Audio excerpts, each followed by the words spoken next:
So I think we're all set to start. So I'm going to start by just introducing myself to those of you who don't know me. I know a lot of you do. And just to thank you all for coming. This is a free workshop in conjunction with Writers Atelier. And we're talking today about strong scenes and how to make an effective scene so that your story itself is stronger. But I'm going to start out by telling you a little bit about myself and then kind of what we're going to cover. And then we'll get right into the nitty gritty. So this workshop will last an hour, may go over a little depending on the Q&A, but right about an hour. So my name is Amy Christine Parker, for those of you who don't know. I have 3 published books with Random House Children's. That would be Gated was my first book, and its sequel, ASTRAY. These are both psychological thrillers, and they are about a girl growing up in a very deceptively suburban compound. It's a community that seems like any other, except it's hiding a doomsday shelter in the back of the community. The people who live there know the world's going to end and they're preparing to seal themselves underground to survive.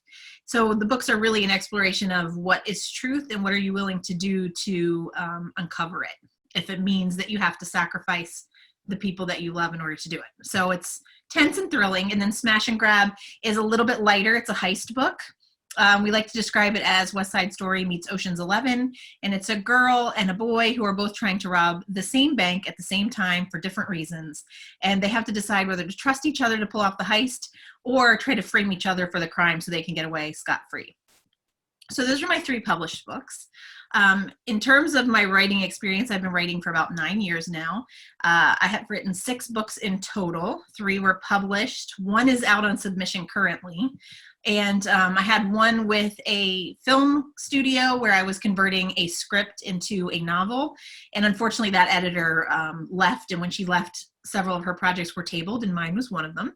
So that one will not see the light of day. And then I had one novel that I wrote in the very beginning of my career that was my practice novel that did not get published. So 6 right now that I've written, and I'm on my 7th currently. For about the last 4 to 5 years, I've sort of taken a deep dive into craft. So I've been studying craft pretty extensively. I actually developed my own system to do it, and I've been studying books every month, and I break up the year into quarters and just sort of study a skill inside of the writing craft in depth for a period of 3 months at a time. So for 4 years, I've been doing that, and I highly recommend it. It's been really good for my writing, but it's helped me kind of have some sort of tools that I use personally when I'm building a story that I feel have helped me be more successful going forward. And it takes me less time now to figure out a story than it did up front because of the knowledge that I've gained doing that.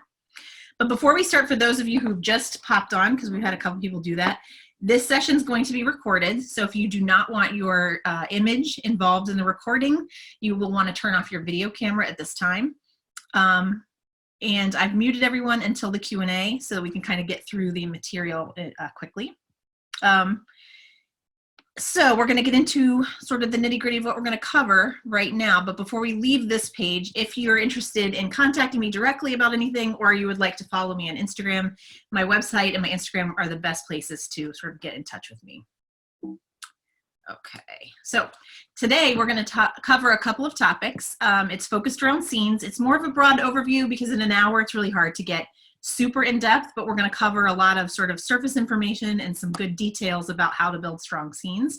We're going to look at the types and the functions, what essential elements you're going to need for a strong scene. We're going to talk about what a set piece scene is in a movie and how you can use the criteria for a set piece scene done with movies to help you with your novels.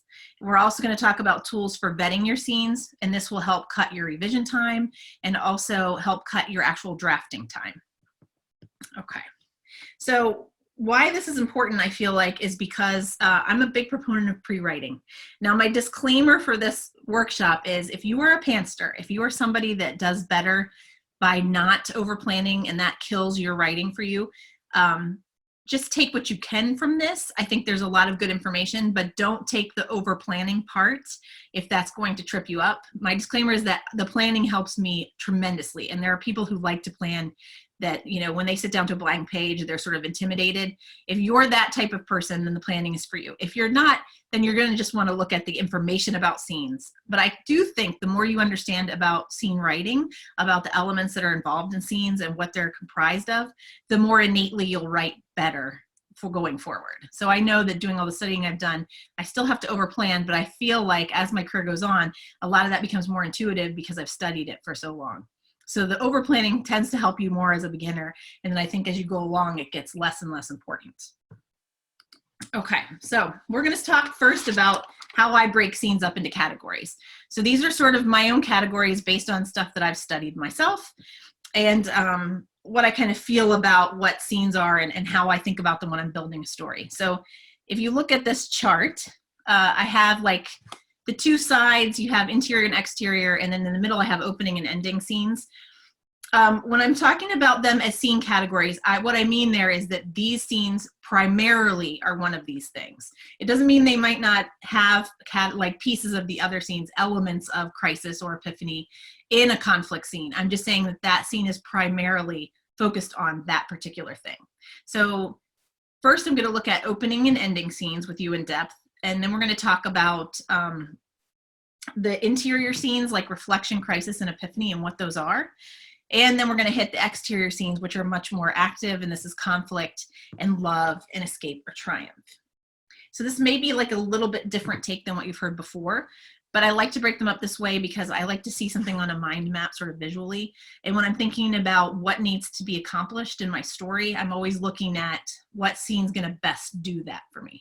So when I say something like reflection and crisis and epiphany, we're talking about scenes that are mainly focused on emotions and interiority. When I'm talking about conflict, love, escape, or triumph, we're mostly talking about actions, about things that are actively happening that propel the story forward. Both things propel the story, just one does it with the emotions and the intellectual side of it, and the other does it with the actual physical action side. So let's look at openings and endings first. So when I think about scenes in general, it's really important that they contain emotion for one thing, but they also contain enough action to propel things. It's crucial that they're engineered well, particularly when it becomes to beginning and endings, because these are the bookends of your story. It's what people tend to remember the most is the beginning and the ending, the first and the last. So it's extremely important that those are done well, but that's not to say that you don't have pressure to do the whole thing well. It's just that when you're querying, for instance, beginnings are extremely important.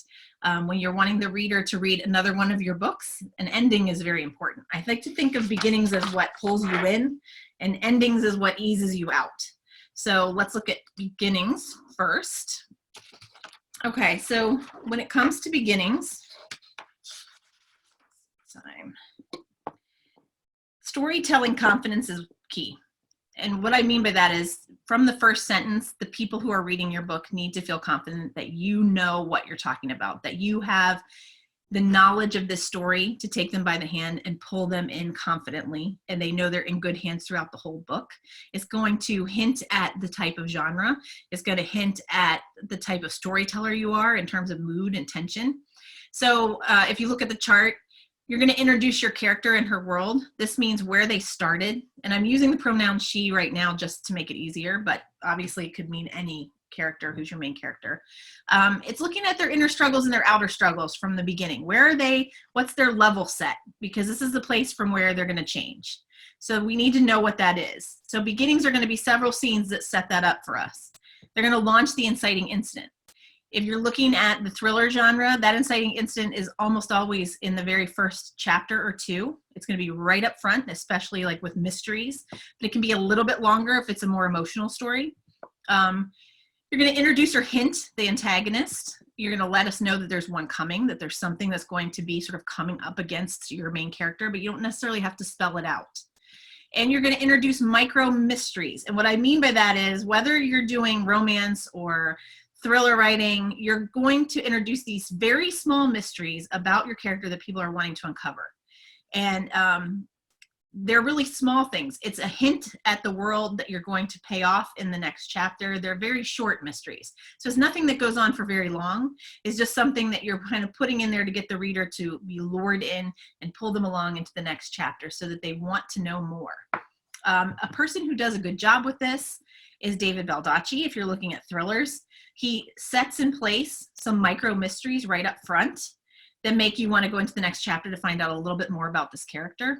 So that's a good person to look at for opening chapters. Dan Brown does this exceptionally well as well. If you're going to do the setting and the theme, you're going to establish this early on. It's really important that the tone of your book is set right up front. You don't want to write something that seems really lighthearted from the beginning that's going to turn dark extremely quickly. You're wanting to lead the reader into a story where they know what they're getting into from the beginning. So if I'm writing a romance, the last thing I want to do is make it dark and scary right up front. Your reader's not going to know what it's about. It's going to feel like a betrayal because it doesn't sort of fall in line with the genre. So you need to establish like your setting and your theme before you start writing. You have to kind of have a grasp on what that's going to be. When it comes to endings, you're going to bring the story full circle. And I really love it when you kind of show how the character is in the beginning, and by the end, you're really showing how the character has changed. You're sort of underscoring it through your ending. You're going to provide a snapshot of that protagonist. Like, who are they now? And it's going to be active. So you don't have to tell us. You're showing us by something they're doing at the end that sort of gives us a hint that they've changed. It's obvious. We're getting that final conclusion of, yes, they've learned what they needed to learn. They didn't necessarily get their desire, but they got what they needed most in this story. You're going to include characters' reflections sometimes. Many times, your character will have a new viewpoint on their world that they'll share at the very last chapter. This new sort of insight or epiphany they have about who they are and what they just went through. And you're going to wind your pace down. So the pace has been building, building, building, and then the ending's just going to wind it down nicely. And that's why I say endings are easing you out. It's sort of getting you to where you're taking a breath after all of the excitement, and you're relaxing into the end. You're letting that character go. There has to be evidence that the character changes. That's the most important thing. The only time there would be an exception to this is if you're building a series and you want a cliffhanger ending, or you have a horror story that you want to tell that has sort of a twist at the end that no one's expecting. An easy way to look at this would be The Mist, the movie version of The Mist, the Stephen King story. It has a very horrible twist ending at the end. It doesn't really show the character change as much as it shows the horror of a situation and how it went really, really wrong. Those are incredibly hard to pull off well, though. So when you do that sort of ending, you have to really know what you're doing, because it's high level craft at that point, and it almost always works best in like a horror situation or a thriller series where you need them to keep being involved in the mystery. It's not great for a romance. Let's see, for beginning and endings, the only other thing I would say is that confidence is key. Your confidence and how you imbue that on the page is what's going to pull readers in more than anything. It's how much confidence you have in your own writing. If you notice really well-known writers with great, strong voices, there's a certain confidence to how they pull you into the story. Their sentences they're stronger. So you're looking at strong verbs, you're looking at strong descriptions. They have a purpose for how they're pulling you in. They've thought it through. And this is why I find story outlining so important, because if I know where I'm going, then I know how to pull you in. If I don't, if I'm just sort of feeling my way through the story, it feels less sure. So this is something that can be resolved in revisions, but it's always nice if you know up front, you can kind of refine that beginning from the start. Okay, so let's look at those interiority scenes next.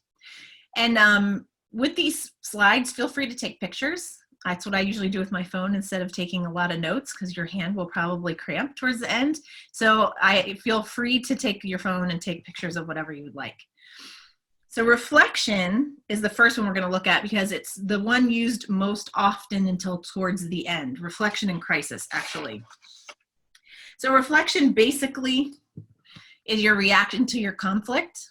And these scenes, again, you know, I write mostly thrillers, so a lot of my examples will come from thrillers. But any kind of a mystery story, like a Dan Brown story or a David Baldacci story, a lot of them give you the summary of events. So because they have complex mysteries to solve, and their characters are going through this sort of crime that they need to figure out, they're going to have these scenes where the characters sit and talk, and they summarize the clues that they've had so far, because it keeps the reader up to date. And if the clues have been a lot in a short period of time, or there's a lot of details that needed to be covered, these are great times where the character sits down after a highly active scene and reflects on what's just happened and goes over the clues that they've gotten. Patricia Cornwell's good at this as well. So it's a slowing down for a moment. It's a breather time in your novel where your characters take a moment and they reflect on what's happened to them, the high action. They let the emotional fallout hit them from that high action. Because if you have a fight scene, the last thing your character is going to do is go through that fight and then have no reaction to it. There's fallout. There's going to be an emotion that's involved with that. There's going to be the letting down of adrenaline. So they need a moment to sort of recoup. And those are those quiet moments. It's not to say that the scene has to be uninteresting. It can be in an interesting setting, and the stakes are high emotionally, but there's not as much action going on. You're really just taking a breath between those high action moments. You're gathering your strength, you're gathering your thoughts to continue on throughout the story. When it comes to crisis, these are those moments of failure that your character has. Now, they don't have to have a lot of these. It depends on the story you're trying to tell. The biggest moment of crisis is your all is lost moment towards the end of your book, where the character is literally at their lowest point. But those are those crisis moments. I like to implant mini crises throughout. So you have them go through action, and sometimes they succeed and sometimes they fail. And those moments of crisis can come within an action scene, within a conflict scene, but they can also be a moment where the character is in crisis emotionally after they've failed at some action. So this is that moment where they're cut to the quick and they have to regroup and figure out how to start again. And those regroupings are going to be escalating throughout the story. So you're going to have breakdowns that lead to breakthroughs, basically. So following crises, many times you're going to have those epiphany moments. And those two scenes can be combined into one, or they can be two separate scenes. But those epiphany moments, you're looking at the character recognizing their failings. This is that moment where they see that they're coming up short. They don't have all the answers. And it's important that your character makes wrong decisions. It's really hard as writers to make them do that. I found, especially when I was an early writer, you want them to do the right thing, but then you have no conflict and they have no shortcomings. And in real life, people mystifyingly do the wrong thing, even when it's obvious it's the wrong thing all the time. And that's part of what we're exploring as writers, is why do people do that? Why do they do the wrong thing when it's obvious what the right thing might be? Or when, they know what they should do, but they still don't do it. But that's part of what you should be showing in your novel, because that's what people will relate to when they read the book. You're also looking at how the antagonist has bested this person. For your antagonist to be a proper, strong antagonist, they have to look like they can absolutely beat your particular protagonist, that it is not an easy fight. So there have to be moments where they're winning and your character is failing. And then you're going to look at how is this character going to change? And that change is going to underscore like the entire theme of the book. So those changes that the character makes, they're going to be mini ones at first that lead to bigger and bigger changes. All of those underscore the theme of your book. So in Gated, the first book I wrote, one of the themes was coming of age. And that was really about trusting your own idea of what's right and wrong. And not relying solely on the adults around you who are telling you what's right and wrong. So that coming of age, there are these moments where she has wake-up calls that let her know that maybe the adults in her life don't have all the answers, and maybe she's going to have to figure them out for herself. And so every time she has a moment where an adult does something that she finds to be questionable, she has to decide what to do from now on. Follow them anyway, or follow her own instinct. And that's part of that theme that continues to happen throughout the book. So I'm setting up scenes where I show that. So one of them would be something like whether or not she talks to somebody outside of her community. She's not supposed to. Is she going to do it or not? Is she going to defy her parents and do it anyway? Or is she going to fall in line and keep herself safe by not questioning? So those are the three interior scene types. Like I said, those are something that you need in a book. You don't need a lot of them because you mostly want active, like momentum type scenes, but you need to intersperse those very active scenes with these moments of stopping to breathe and reflect. They're going to be slower paced. They're usually a little bit quieter, but they're every bit as important to write well as the high action scenes. This is the moment where you're tapping into your reader's emotions the most. So it's extremely important that you understand what your character's emotions will be like. And this is where I like to sort of think of myself as an actor a little bit. I'm putting myself in the role of my character and I'm trying to figure out what would I feel in that moment? What would any person feel when this thing is happening to them? And if you can get that emotion right, then your readers will believe everything else. If the emotion is accurate, they'll believe all the rest of it. But the emotion above everything else has got to be accurate. And so what I recommend here to do scenes like this well is to watch these sort of emotional scenes in movies, but also to take an acting course, whether it's a master class that talks about actors and their motives and how they sort of get into character, or actually taking an acting class. It helps you sort of embody your character in a way that you don't when you're just thinking with your head. And it can help you to figure out, what do those emotions look like on the body of that person? Like, how are they reacting physically and how are they feeling inside?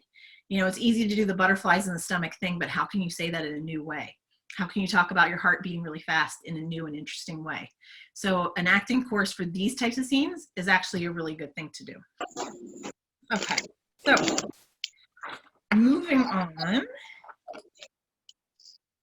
Now we're going to look at the more active scenes. These are the ones that I think are the most fun to write because they almost write themselves if you know sort of the steps that are going to happen. And they're those big scenes where something is happening. It's really moving the plot. So love, this is really important obviously for romance books, but almost always there is some form of romance in a book. So whether that's familial relationships, a love relationship with a family member where you're talking about affection between sisters and sort of the competition and the way they feel with each other, but also the affection, or you're talking about a mother-daughter relationship or a father-son. It's all of those things, as well as the sort of romantic, kissy kind of relationship that we think about. This is where you're really sort of revealing your character through actions, how they actually behave in a tender moment that's active, like a love scene, tells you a lot about their character. The way somebody touches the face of someone else, the way they either pull them in for a hug or don't, whether they kiss for a while or they go straight to other actions, tells you a lot about who they are. So these scenes are great for showing character through action, through them constantly like actively doing something to reveal themselves without them telling you through thoughts in their heads. This is going to move your subplot usually. So in thrillers, this is almost always a subplot, but for romance, it's going to be your main plot almost always. So there'll be several different kinds of affection usually in a romance. You might have like a friendship relationship as well as your main romantic relationship that are sort of driving the plot. Then we have conflict, and these are those heavy lifter scenes, and these are the ones that show the steps of your story. So if I have somebody who is kidnapped in my story, and that's the opening scene, then these are the logical progression of steps that show the conflicts that this person's going to deal with. The first thing they're going to deal with is being put in the car, and they're going to be trying to get out of the car. That would be a scene. Another scene might be when they end up at the person's house or wherever this killer is taking them to and having a face-off with them initially to see whether or not they can get away. And of course, in a novel, they would fail at that point, and there would be more subsequent scenes that kind of show the next steps. This is where your stakes are high. You're breaking everything down into small conflicts, but those conflicts are escalating into a logical progression. So it's step 1, step 2, step 3. What would happen to my character now? It's going to show your character either prevailing or figuring out how to prevail and failing slightly and then learning from those failures throughout the book, and their high action. So this is like your heavy lifting, heavy duty, major meat of your book scene. You're going to do mostly conflict scenes. And that's not to say that in an interiority scene, they don't have conflict. They have mental conflict when they're reflecting, and they have mental conflict in crisis. But this is actually active physical conflict that you can see that you're watching.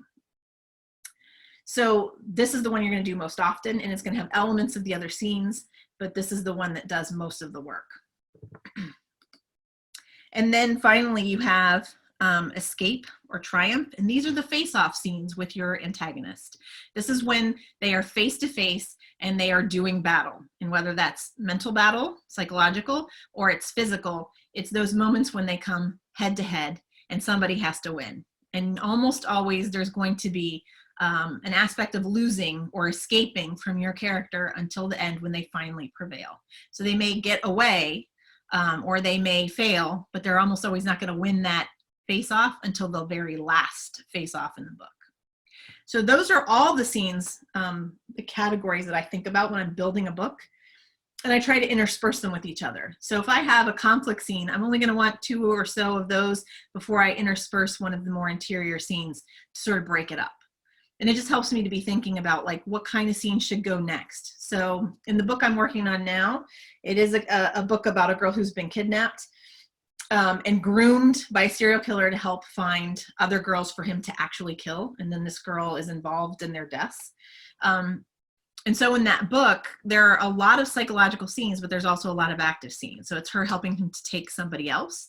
So I may have a scene where she's helping to lure another girl into his van. And then the next scene might be her sort of coming to terms with her own kidnapping and this girl sort of having a flashback moment where she reflects on her own kidnapping as she's in the van with this new girl and what that felt like and how she feels about this girl. So I'm going to kind of alternate my scenes. You won't use all of them necessarily all the time. You don't always need an escape and triumph scene more than a few times in your book. You may not have a love scene at all because there isn't actually a romantic relationship, or there isn't any kind of affectionate stuff. If you're talking about horror, this is less likely to be a part of your book.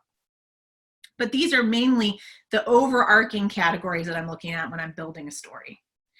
So how do you know which kind of scene that you're going to want to use? You're going to start with the conflict scenes first because they're the easiest. And this is where a lot of your tentpole moments in your story are going to be, like your inciting incident and your midpoint and sort of your launch from the first part of your story into the second act and your launch from the second act into the third. Those are the scenes that are usually conflict scenes. So I'm going to kind of place those purposefully, and then I'm going to figure out where I need to stop and have the reader take a breather and then plan for those. It's crucial that all these scenes are engineered well. So writing scenes are hard. I think when people talk about writing books and getting stuck in the middle, it's because scenes in general, figuring out what to put in a scene is the most difficult thing to do as a writer. And the reason for that is you're trying to accomplish so many things. If you think about it, a scene has to pull triple and quadruple duty. It has to move your plot. It has to move one or more subplots. It has to reveal character. It has to reveal something about the antagonistic force. It has to give you mood and pace and setting. And so that's a lot of architecture. And so when you're trying to think in terms of building a story, trying to put all that architecture into place at one time is extremely daunting. So I don't try. I try to come up with all the actions first, build that in first as my foundation, and then I go back in and I look at, okay, my main plot is here, and I outline that, then I look at subplot. What are my subplots going to probably be, and where can I address them within all of these actions that need to happen? Like, where's a good place, and what setting would be the best place to show that action? If I have a girl who's kidnapping another girl, helping a serial killer to do this, like, what's the most interesting place this can happen? Well, for me, that scene became a mall. This girl has been isolated for 10 years. She's now out briefly to help abduct another girl. It's loud, it's chaotic, it's very unsettling for her because she's used to quiet and someplace, sort of contained, and now she's out. It means that at any time she could decide to call for help, but risk that the killer will open fire on the people around her.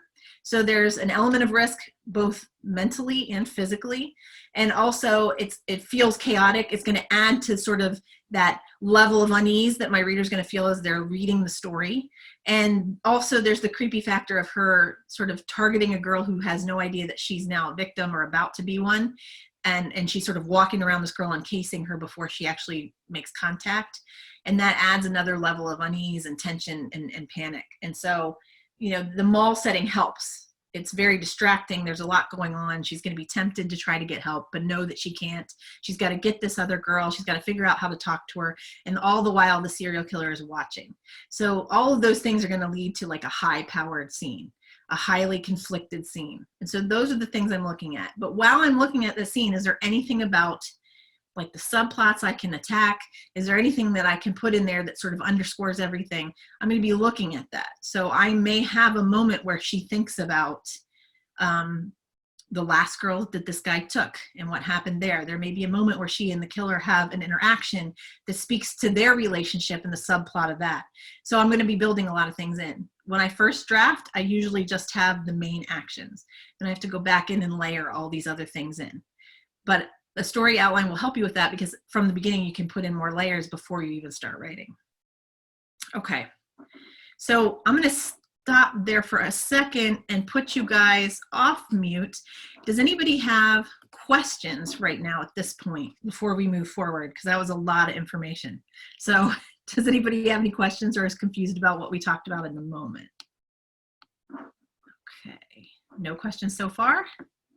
Okay, all right, well, I'm gonna mute you all again and let's start one more time. Okay, all right, so now we're gonna look at, we've already looked at sort of the scene types and their functions, what they do, and we looked at beginnings and endings, and now we're gonna look at the essential architecture. And what I think of in terms of essential architecture is these are the elements or the tools that you're using to build a scene from the ground up. So the first thing that I always decide on is the point of view. And by this, I don't necessarily mean first, third, second. That's something you're deciding up front when you decide to write your novel, like how you're gonna tell it. This is more the lens with which I'm telling it. Am I limited by the one person, which is gonna happen automatically with first, but even with a close third, I may be limited to one character and their viewpoint. So am I limiting myself to that one character? Is it mostly in the character's head and internal, or is it more omniscient where I'm looking at the cast of characters? And that can be dictated largely by who's in the scene and what has to be accomplished by that scene. If I have a lot of characters, sometimes it's good to follow just one because it keeps it less confusing. It's hard to bounce between two or more characters within one scene. It makes it extremely difficult. So there are things that will decide that for you. One of them is the amount of characters. Another is the goal of the scene itself. But you're looking at the lens. Think of it in terms of a director and how he's going to frame a scene. That's your point of view. It's how are you framing it? How is this character looking at the scene? How is the scene sort of, how are you walking the reader through it? The lens you're using, the approach you're going to take. Protagonist and antagonist, what I do with that is I sit down and before I write a scene, I write out each person's goals and their perceptions within that scene. If I know that my antagonist feels one way, I can write their dialogue better. If I know what their goal is for that scene, I know what they're trying to accomplish by what they say. And it's the same thing with my protagonist. If I know what my protagonist wants, then everything they do within that scene is going to speak to that want, that goal. And also if I know my antagonist and protagonist as characters and what their perceptions are about the world, it's going to help me figure out what do they notice in this scene. If my protagonist is, let's say, a baker by trade, when they walk into a room, the first thing they might notice are smells, would be the food. It would be something to maybe do with who they are as a person. If my protagonist is somebody who's highly anxious, the first thing they may notice is how chaotic the scene is, how much noise there might be. That would disturb them possibly. So the way they see that room, the way they see that place, and how those sort of events are taking place will be dictated by who they are. So I write that out before I start the scene, so it gives me at least a guideline for where they need to go. The location, time, and place. I'm a big proponent of setting up a calendar with your timeline before you start writing, but also skipping to the best parts. So it doesn't have to be linear so much as it has to be logical.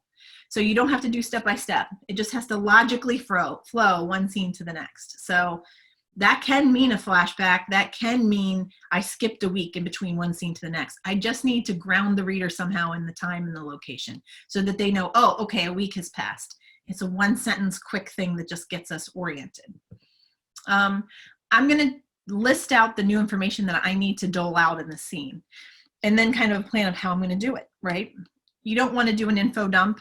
So if I need to tell you that my character is 16 years old, the sort of where she went to school, and a little bit about the fact that she's an only child, and that's directly relevant to whatever's happening in the scene, I'm going to be thinking about how do I parcel out that information in a way that isn't just telling, and make it as interesting as possible, whether it's in a piece of dialogue or it's something that the character thinks and hints at, but I'm going to dole out that information, and I'm going to try really hard not to over-inform the reader.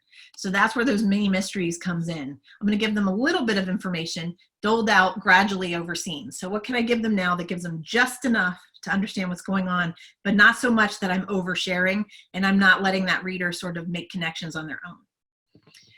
I'm going to also list out the actions. What is happening? And I also really like to think about, like, what are the protagonist and antagonist doing, especially if they're both in a kitchen and it's a kitchen scene and they're having a talk. they need to have some sort of action that keeps it a little more interesting, so they're not just two wooden people having a conversation, but just standing there very, very still and nothing else is happening. Maybe they're cooking a meal, one is chopping the onions, and the other is, you know, sort of doing some dishes. That gives them an action to be doing that breaks up all of the dialogue and the talk. So I like to know that up front, usually before I sit down to draft. When it comes to narrative summary, you will always have a little bit that you have to dole out. And you sometimes can do that through dialogue or in an interesting way. And sometimes you just need a very quick couple of sentences that get out a piece of information. And that can sometimes be the best way. So I try to decide, like, what do I have to tell and not necessarily show? Like, what is something that will trip up my pace if I try to do it too interestingly? Something that I can tell in 2 or 3 sentences that takes care of it and doesn't interrupt my pace. Those are those narrative summary moments I need to stick in.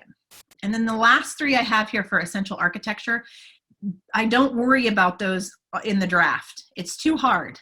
It's way too hard to deal with them in draft 1. These are things I'm going to come back to in a revision and really hammer home. Theme, emotion, and sensory details. I'm going to heighten all 3 of those after I've built a scene. This will be something I do last. I'm going to mostly be worried about, like, what do I need you to know in the scene? What are you getting from the characters that is being, you know, revealed to you as a reader? Those are the big important things. And how is this moving my plot? And then I'll go back in and think, in this moment, is there a way I can use sensory details? Something that this person is touching or smelling or sensing that's going to help underscore my theme and the mood and sort of the tension of the moment.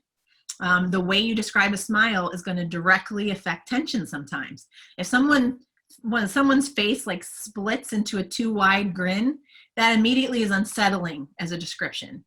But I could also say someone, you know, the side of their mouth just turned up, and that's a completely different feeling. So I'm using those sensory details to underscore. If I'm writing a horror, I'm going to use that first description. If I'm writing something that's more, you know, romance or friendly, or I want a lighter tone, then I would use the other one. So it's just going back and kind of seeing where can you do that. The way I would describe trees. If it's a horror, I might say that they look like bleached bones on a winter sky, right? And that adds a certain tension. If I'm doing a romantic scene, it might be that there are pink flowers showering down on my hair like snow, like pink snow, something like that. And that gives a totally different feel. So that's sensory details and how you work those. But I really feel like those are things that are easier to do after you've got the main points of your scene down. And emotion, the same thing. You're going to have your initial emotion when you write the scene. That's very important. But you want to heighten that emotion and make it more true in a revision. And that means, is this the most accurate emotion this person's going to have in the situation? Really think about it. And this is where knowing your character will make the most difference. If I'm a heavyset girl and someone is embracing me, I'm going to have a different feeling from a girl who is very comfortable with her body. If a boy is hugging me, I'm going to be worried about the lumps and bumps on my back. As somebody who is a little heavier myself, that's how I would feel. I would be worried about his hands finding a lump or bump that I didn't want him to find. I would be less likely to be relaxed in that embrace than I would be if I were extremely comfortable in my body and felt like I looked really well and I was confident. Then I would never worry about that. I would just wholeheartedly hug the person and embrace them. So it's giving that realistic emotion that a reader can identify with. You know, there's a lot of girls who feel self-conscious about, you know, their waists or their stomachs. So when a boy touches them or skims that skin, they'll stiffen up, or a girl touches them, they'll stiffen up. So you're looking for realism there. But again, it's best attacked in revisions. Okay, so now we're going to get to my favorite thing, and this is set piece scenes. If you haven't heard of these before, these are something in movies. They're called set piece scenes because long ago, when they used to do movies on movie studios sets, like inside those giant warehouses, they would have set piece scenes. They were called that because you would have to build an entire set just for this scene. That's how important this scene was to the story. It would get its own particular set piece built for it. So they were expensive. They were very big productions. And so they were something that had to be thought out really, really well. So costly, time consuming, you know, to shoot. They required extensive planning. They're memorable. And so how we're going to take these and use them for novels is we're going to think in terms of this. You should be trying to make as many set piece scenes in your book as possible. And these are scenes that are memorable, essential, They have big emotion or action. They're self-sustaining, meaning that that scene, if you read it on its own, would still be entertaining, even if you didn't have any of the rest of the story to relate to. They escalate in their stakes and their production value is high. And the audience has a big payoff. And that means this is a scene that somebody talks about. They say, oh my gosh, that was so amazing. Do you remember when this happened? They do GIFs about it. It's something that people go over and over, and this is what they use in a movie trailer. It's the high points. And that doesn't mean it has to be high action. It just means it's the most memorable big moments from that movie. So to give you an example, obviously in like an action, adventure, or thriller, it's going to be a high active moment. So think Mission Impossible when he's coming down from the ceiling on those wires and he can't touch the floor and he has to get to the computer. That was a set piece scene. It's complicated. He's got to come down on the wires. He's got to do his job and get out. In Ocean's 11, it would be when they're stealing the money. Those are set piece scenes in high action thrillers. In a horror movie, it would be something like the first scene in Scream. If you think about it, that scene is 100%, if you've seen Scream, and if you're not into horror, I understand that you wouldn't, but I would highly recommend it just for the fact that it is encapsulated. It tells a story inside the movie all on its own. It's one complete sequence of events that happen with a twist ending that are almost like a mini movie inside the movie. That's a set piece scene. And it even has like a twist ending. Harry Potter at a Quidditch match, this is a high set piece scene. It's memorable. People started playing Quidditch after that whole scene in the book and in the movie because it's so interesting. This idea of this tournament, they're flying through the air, there's the balls, they've got the conflict of the actual tournament, but they also have that moment when Harry thinks Snape is putting a spell on him to make him fall off his broom, but really we know it's not him, it's Professor Quirrell, but that gives you like sort of a clue. You think as a reader it's Snape at that moment, but looking back you realize that was the moment that Quirrell was coming after him. It's a set piece scene. It's a complete story of that tournament within itself, as well as a part of the bigger, larger story. But it doesn't have to be high action. The movie Steel Magnolias, there's a set piece scene in the graveyard, and it is highly emotional and not necessarily active. It's the moment when Sally Field's character is dealing with the loss of her daughter, and the ensemble cast of women who support her, her friends, are sort of trying to comfort her in this moment of high emotion when she's dealing with this loss and having an epiphany about who she is as a mom and what women are like. They're like steel magnolias. That's the moment where the whole theme of the movie comes into place. It's a set piece scene. It's encapsulated into itself. It's a whole story unto itself, but it adds to the larger story of the movie. And yet it's not highly active. It's women talking in a graveyard. Another set piece scene for a comedy would be the bridesmaid scene where they have food poisoning. If you haven't seen this, it's kind of raunchy, but it's also amazing as a comedy bit. If you're looking to do comedy well, it's all of these women are trying on bridesmaids dresses and they've just gotten food poisoning and now they're trying to use the bathroom at the same time and it's highly comical. That whole scene tells a story into itself about the food poisoning and how they're dealing with it with the bridesmaids dresses. It also shows the larger conflict between the main character and the other bridesmaid who's sort of stealing her best friend away from her by being a better bridesmaid than she is. So again, it's totally on its own. You could watch that without watching the rest of the movie and be entertained, but it also adds to the bigger picture of the film. And another example, a more current one, would be Crazy Rich Asians. The wedding scene is another set piece scene. It's high production value. It's an amazing setting in this case. There's water flowing down the aisle and the bride steps out into the water and they have these glowing sort of flowers over top of her forming an arch and then the flowers bordering the aisle. And while she's coming down, the two main characters are looking at each other and realizing that they're probably going to marry and that they have a forever love as well. So it's the story of the wedding, but it's also telling the larger story of the two main characters. And it's done in an extremely lavish, like extravagant way that's memorable, both in the book and in the movie. So how do you use these as a writer of novels instead of movies? You use them to push your own writing further. Each one of these scenes has an interesting setting. It has an interesting set of actions.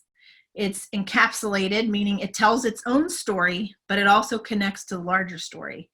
And a question to ask yourself is, while you're writing your novel, if you had to pay money for the scene that you're writing to be put into your book, if it cost you something, would you still put it in the book? Is it worthwhile enough to cost you actual money, like a large amount of money? Because that's what filmmakers do. When a scene costs millions to make, or hundreds of thousands of dollars to make, they have to think really hard about whether or not it's worth filming. So that's what you need to do as a novel writer. A really great exercise to do to build better scenes is to watch one of these scenes or another high set piece scene in a movie, and then try to write it as a novel scene. See what would have to change, what can stay the same, and how you can take how they did things and make it your own. But that will help get you sort of in that mindset. As a rule of thumb, most movies have one of these scenes every 10 to 15 minutes. So on average, that's like 2 to 3 scenes per act in a movie, depending on how long it is. That will sort of, change that dynamic, but you're aiming for 2 to 3. And I would say at least 2 to 3 of those for you in a novel would be worth shooting for, just to up your ability. Okay, so once you have scenes and you're looking to sort of revise, or before you actually sit down to write the scenes, if you're outlining, here's just a checklist that I use to sort of help guide myself and make sure that this is the scene I need to use. I'm looking to see, does it contain all those essential elements we talked about? Does it have a strong setting and time and place? Does it have sensory details? Does it have the theme sort of underscored? Am I getting a clear picture of the characters' explicit goals in this scene, what they want, and what happens that drives the next decision or launches them into the next scene? Is this the logical successor to the scene that came before? And is it the most logical predecessor to the scene that comes after? So it's got to make sense linearly, logically. This is where this goes, and it fits in like a puzzle piece. The story cannot progress without it. If it can progress without it, it probably shouldn't be in your novel. So that means upping what you put into a scene to make it worthy. And that's that set piece thing of, if I had to pay money, would I put the scene in? Is it interesting enough? Is it compelling enough? And is it essential enough? It contains character revelations about themselves and about the plot, or at least their confusion over something. It points out a clue. It has to evoke reader emotion in some way, whether it's just a feeling of unsettling, tension to resolve whatever's happening to the character, a worry for that character's safety, or it strikes a deeper chord with an emotion about how they feel about themselves. Does your scene do double and triple duty? This is why I outline books, is because I'm always looking to put subplot into every scene, so that it's never just about the main plot. It's always about the plot and something else. The plot and a subplot, the plot and 2 subplots. What are little clues that I can weave in so every scene is accomplishing something for me? Part of the character arcs for, not just the protagonist, but the antagonist. And then I'm always looking to underscore the theme. Does this add to the idea of coming of age, or to the idea of, how far would you go in order to succeed at something? Those are some themes that you would have that maybe you have to underscore. I'm looking, does this scene do that? Okay. So that kind of takes us through all of it. We've covered a lot of stuff in a short period of time. I know that when it comes to scenes, it's still kind of confusing, and that's because the piece that's missing is the story outline. So as a natural progression from this free workshop, Writers Atelier is offering a course that I filmed with them very recently called Plotting Your Prose. And this is where you set up an effective system to develop an idea and then also make a story outline. So if you like sort of the detail that happened with the scene building part, this is the natural progression into, like, how do you write an outline so that you can then start using these tools for scenes to build the entire story effectively before you draft.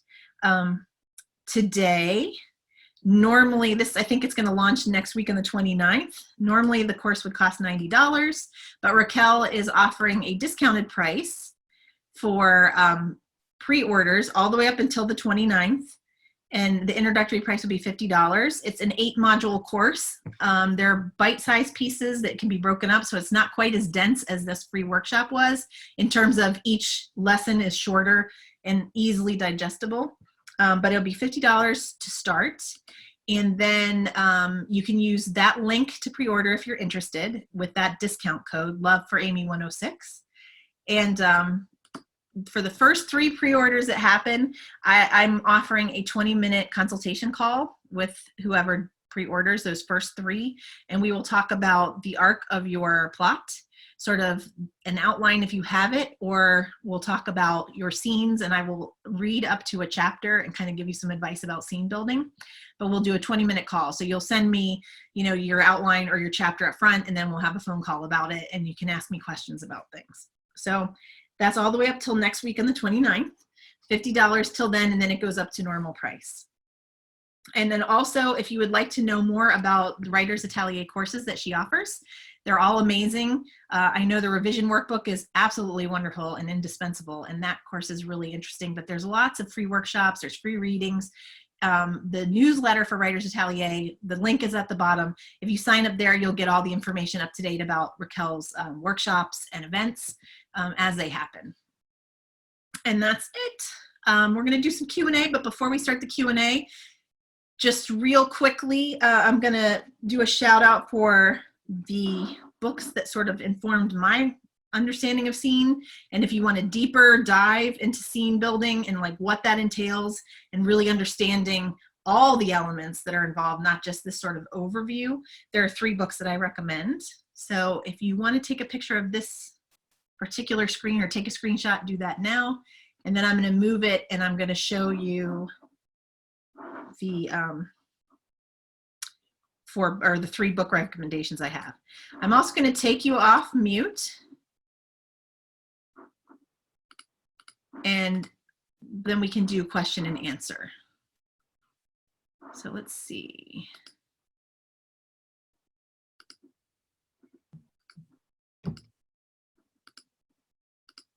Okay, let me make sure I get this unmuted.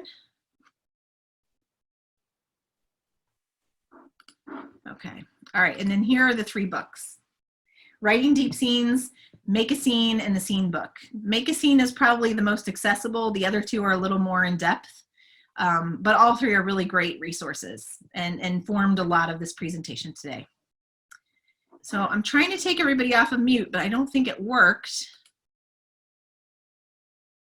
Can somebody try to talk? I'll see if it worked. I think, can you hear me? I can hear you. Yay. Okay. Everyone can take themselves off of mute, I believe. So. Okay. Yeah, Yes. and if we muted ourselves, I don't think the host can unmute us if we did it ourselves. Okay. Yeah. So if you unmute yourself, then if you have questions, now would be a good time, and I'll stay, you know, for a little bit if we have a lot of questions, or for a short period if you don't. I know it was a lot of information, but thanks for hanging in there. So anybody have questions about anything that we covered today, or questions in general? Questions about the course? I do have a question. Okay, shoot. When you talked about the set pieces, that really spoke to me. Now, can you have set pieces that occur at a recurring location, and then they kind of they gradually get a bit more revealing with each time to set off your biggest set piece scene, or is that frowned upon? No, yeah, actually, if you think about the James Bond movies, they kind of speak to this. So you have that opening scene that's always high action, and it's him against an antagonist, like right from the start.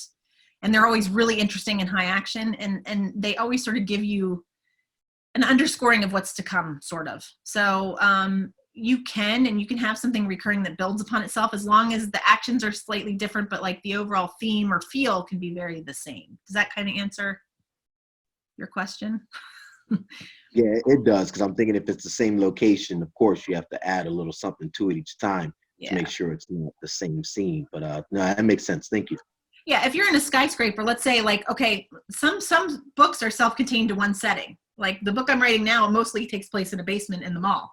So the basement is a lot of the setting for most of the action, but the action itself is elevated. So the set can stay the same in terms of the external, but the actions then elevate it to a set piece scene. So it's sort of like in that Steel Magnolias, where that's not necessarily an action book, but it's a very sort of, you know, there's nothing that special about the graveyard. It's about the actions that are happening within the graveyard that make it elevated. So yes, you can totally do that. Any other questions?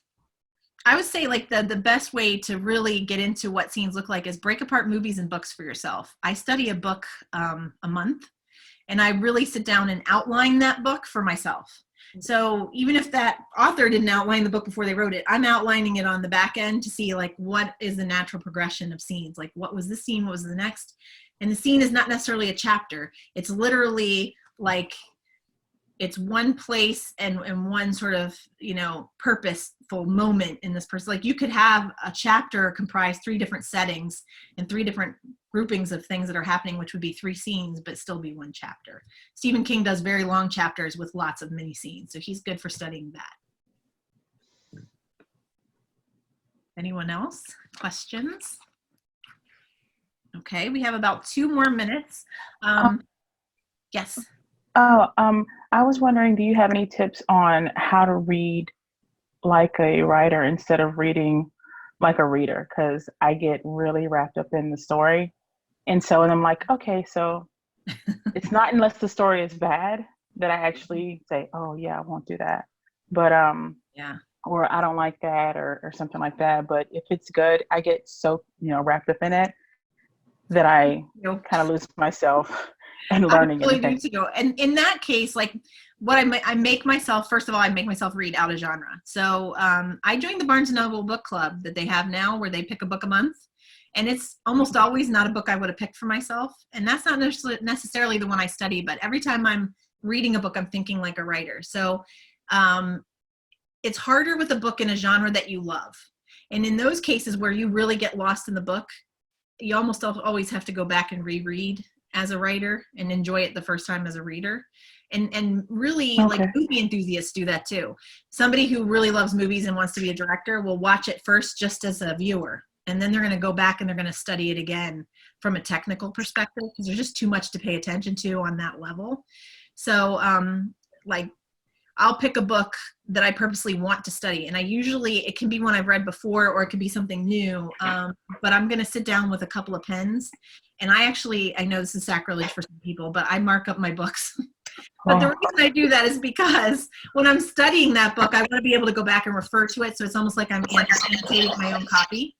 And I'm going to underline like opening and closing sentences. How did this person open this scene? How did they choose to open it? Sometimes they're going to open it with a dialogue, like what a character's saying or thinking.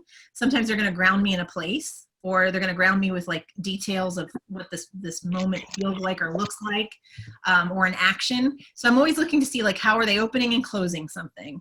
I'm also going to underline like phrasing, like just writing that is beautiful. So prose that I think is exceptional, or a character insight that I think is amazing. I'm going to write a little note to myself about why I think that's amazing. You could use notes for this, or you could type it up, but I just find it's quicker to do it inside the book. And then I have it in that book. So when I go back to refer to it, if I'm writing in a similar genre, I can see what I liked about it. But I'm really marking the book up as I go, and I will sit down and I'm going to write down what was this scene. The scene was this, the goal of the scene was this, and I'm going to keep notes, running notes as I go. And when I'm studying a book, I usually only read like a short amount of it in a day. So I'll read less than 20 pages or about a chapter and just take notes on that one chapter. I won't read it in one setting. I'm going to break it up over the month, and that book will take me the whole month to read, and I'll take notes on it every day like a homework assignment. So it sounds technical or, you know, a little more pragmatic, but I think it helps to really take it apart. Like somebody who's going to be a mechanic would take apart an engine to see how it works. It's the same thought process. No, that sounds great. I definitely probably buy a used version of that book to mark up and not one that I love. Yeah, like use paperbacks. I use old books. Yeah, definitely.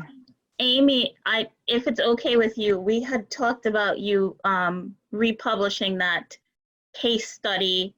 Yes. How to do like a book case study article. So because it's probably going to get too complicated for people to be following us when that goes live, if anybody wants it and it's okay with Amy, I will send them the article if they want. You can just email me and I'll send you that article. That it's really good about your breakdown with the case studies, book case studies. definitely do that.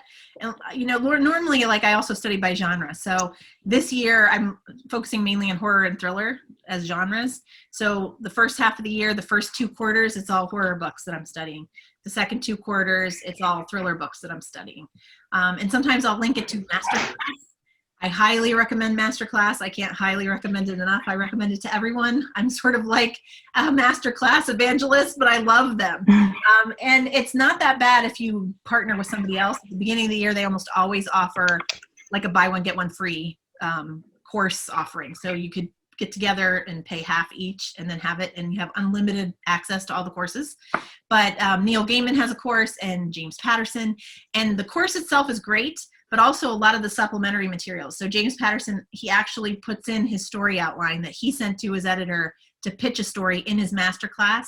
And just being able to look at that as a writer is really indispensable. Just to see how another writer pitches something, how they think about outline, will really help you figure out your own process. So courses like Writer's Atelier offers, courses like Masterclass, they're gonna give you like a really good feel for that. So I always, in those quarters, take classes too. And if I'm taking like a Neil Gaiman masterclass, then I'm going to study a Neil Gaiman book at the same time. I'm going to pull it apart at the same time. So, okay, any other questions? Well, I think we're at our hour. So if there's no other questions, I'm going to thank you guys for coming and let you go about your afternoon. But I enjoyed today, and so thank you very much for staying and listening, and I appreciate it. And if you want to reach me personally, if there's a question you had that we didn't address here or something you want to ask as you sit down and sort of look at this later, feel free to email me through my website, and I will do my best to answer you in a timely manner. But thank you so much. Thank you. All right. Okay, well, we'll see you guys later. I'm going to Thank you. stop the Thank you meeting. so much. I appreciate it. Thank you. Oh, you're so welcome. Oh, wait, Amy, sorry. Yes. One thing. Okay. Okay. One more thing, sorry. I will actually be posting the recording of this. Like, we're going to keep it up on the site for people who want to watch it after, or if, you know, they couldn't be here. So we'll put the recording up. Okay, that works. All All right. All right, everybody. Thanks so much for staying. See you later.